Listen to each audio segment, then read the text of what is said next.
할렐루야, 성도 여러분 반갑습니다. 오늘은 사도행전 2장 1절로 4절까지 있는 말씀을 통하여 성령에 사로잡힌 혀라는 제목으로 말씀을 전하도록 하겠습니다. 사람은 무엇인가 사로잡혀 살아가게 됩니다. 어떤 사람은 육신에 사로잡힌 삶을 살아가게 되고 또 마귀에게 사로잡힌 삶을 살아가게 되고 또 어떤 사람은 성령에게 사로잡힌 삶을 살아가게 됩니다. 갈라디아서 5장 19절 이하에 보게 되면 육신에 사로잡혀서 살아가는 사람들의 그러한 모습을 말씀하고 있습니다. 제가 쭉 한번 나열해 보도록 하겠습니다. 음행과 더러운 것과 호색과 우상숭배와 술수와 원수 맺는 것과 분쟁과 시기와 분냄과 당 짓는 것과 불리함과 이단과 투기와 술 취함과 방탕한 삶을 살아가게 됩니다. 이 육신에 사로잡혀 살아가는 사람들의 모습이죠. 또한 고린도서 3장 3절에 보면 너희가 아직도 육신에 속한 자로다. 너희 가운데 시기와 분쟁이 있으니 어찌 육신에 속하여 사람을 따라 행함이 아니리요 라고 말씀하고 있습니다. 육신에 속해 있었다는 것은 영으로 구원은 받기는 받았지만 하나님께서 원하시는 성숙한 신앙인으로서 살아가는 삶이 아니라 아직도 세속적이고 또 자기중심적인 삶을 살아가는 사람들을 말하게 됩니다. 예수님은 누구든지 나를 따라오려거든 자기를 부인하고 십자가를 지고 나를 따를 것이라고 말씀했습니다.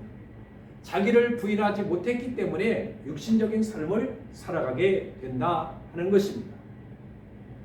또한 사람들은 더러운 마귀에 사로잡히게 되면 그 사람들의 얼굴을 우리가 바라보게 되었을 때 멀쩡하고 젊고 지식도 있고 경험도 많이 쌓였지만 악령에 사로잡혀서 자아를 상실하고 부모, 형제, 친구 이러한 사람들을 알아보지 못하는 그야말로 불쌍한 삶을 살아가게 되는 것을 보게 됩니다.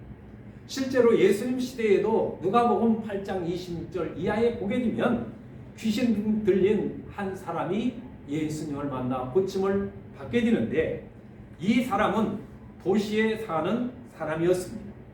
그런데 오랫동안 이 사람은 옷을 입지 아니하고 집에 들어가지도 아니하고 무덤가에서 살게 되었습니다. 이 귀신 들리게 되면 수치를 모르게 됩니다. 씻지도 아니하고 얼굴도 볼 수 없고 머리도 감거나 씻지 아니하게 됩니다. 이 사람이 예수님을 보자마자 막 소리를 질리게 됩니다. 지극히 높으신 하나님의 아들 예수여, 나와 당신이 무슨 상관이 있나이까? 내가 당신에게 구하노니 나를 괴롭게 하지 말라라고 간청을 하게 됩니다.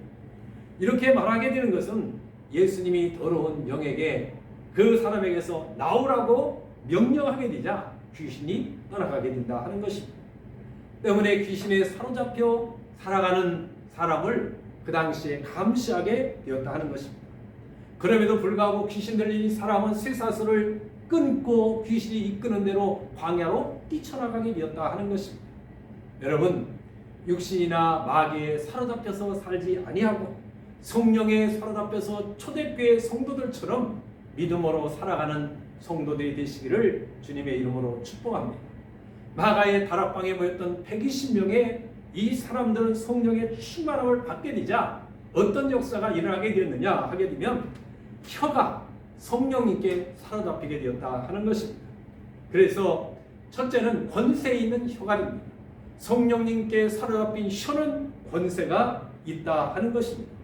성경 사도행전 2장 3절 본문을 한번 보시기 바랍니다. 불의 혀같이 갈라지는 것이 저희에게 보여 각 사람 위에 임하였더니 라는 말씀이 있습니다. 임하여 있더니 불같은 성령, 혀가 갈라지는 역사가 사람들 위에 임하여 있더니 그랬습니다. 여러분, 성령 받게 되면 이 혀는 하나님의 복음을 전파하는 입술로 바꿔지게 됩니다. 잠언에 있는 말씀처럼 죽고 사는 것이 어디에 있습니까? 혀에 있습니다. 혀에 달렸나니 혀를 쓰기를 좋아하는 자는 그 열매를 먹으리라. 아멘. 잠언 18장 21절에 있는 말씀이라 하는 것입니다. 혀는 사람을 살리기도 하고 죽이기도 합니다.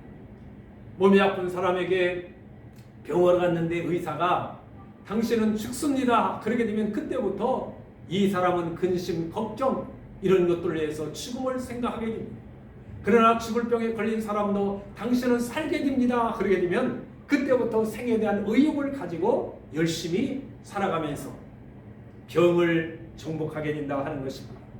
여러분, 우리는 선한 말, 아름다운 말, 축복의 말을 하게 되면 생명과 축복의 열매를 맺게 되지만 악하고 저주스럽고 표독스러운 말을 하게 되면 죽음과 저주의 열매를 맺게 된다는 것을 알아야 됩니다. 그러므로 성령에 우리는 사로잡혀서 선한 말을 해야 됩니다. 믿음의 말을 하고 소망의 말을 하고 사랑의 말을 하고 격려의 말을 하고 위로의 말을 하고 칭찬의 말을 하는 성도들이 되시기를 주의 이름으로 축복합니다.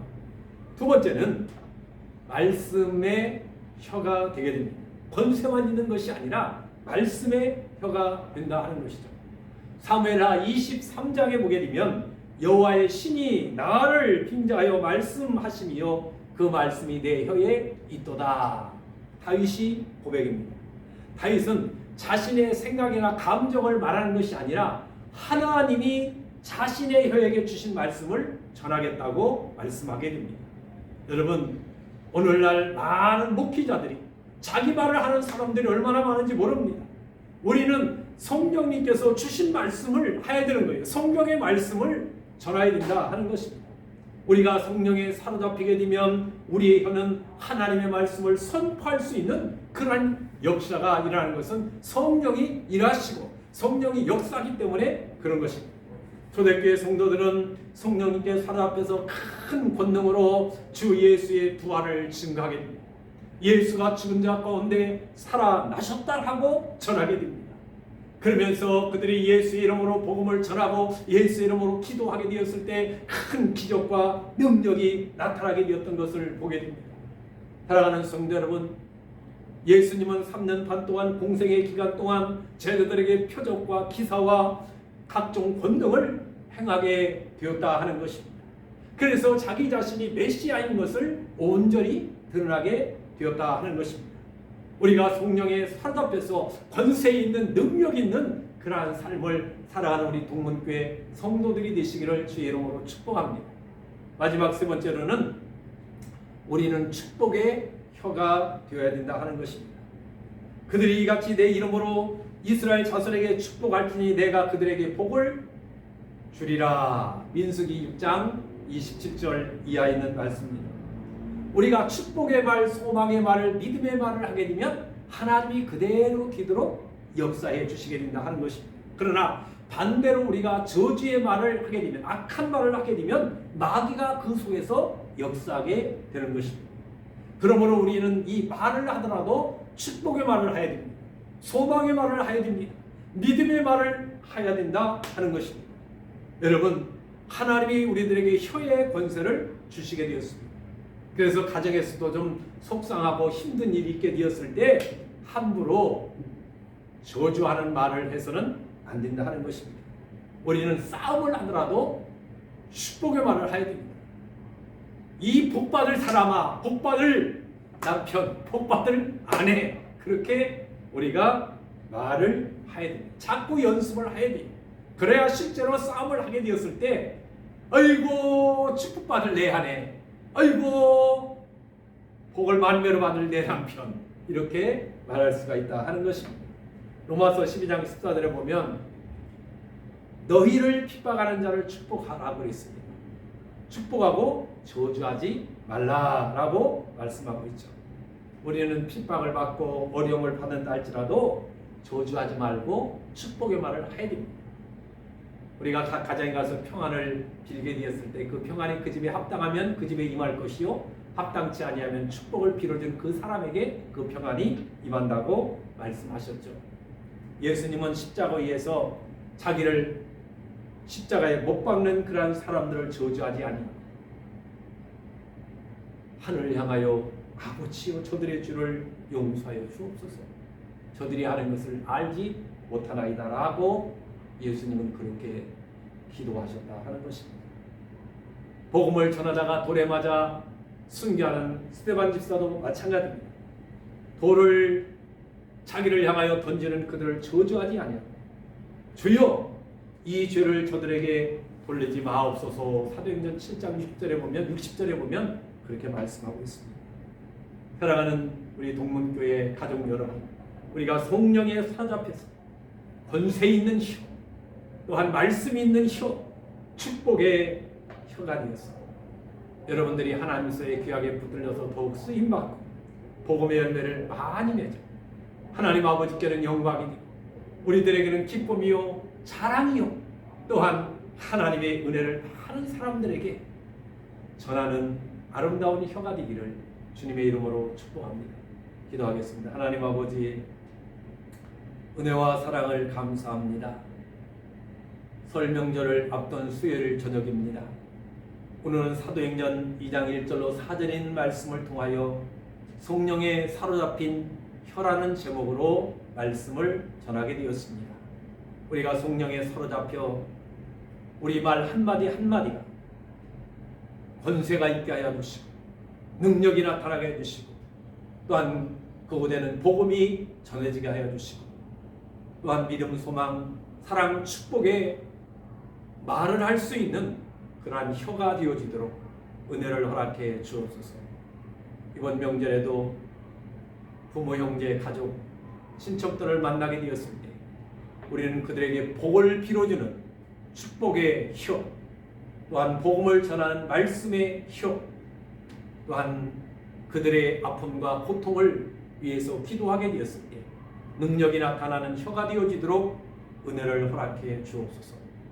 오늘도 각 가정에서, 병원에서, 요양원에서, 차량 안에서 있는 초소에서 예배하는 모든 살아가는 성도들, 성령의 온전히 초대교회 성도들처럼 사로잡히는 귀한 은혜의 역사가 있어지도록 축복해 주옵소서.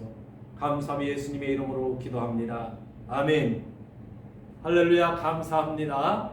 이번 돌아오는 주일이 설날입니다. 그리고 또 주일입니다. 설 명절 잘 보내시고 또 주일날 교회에서 뵙도록 하겠습니다. 감사합니다.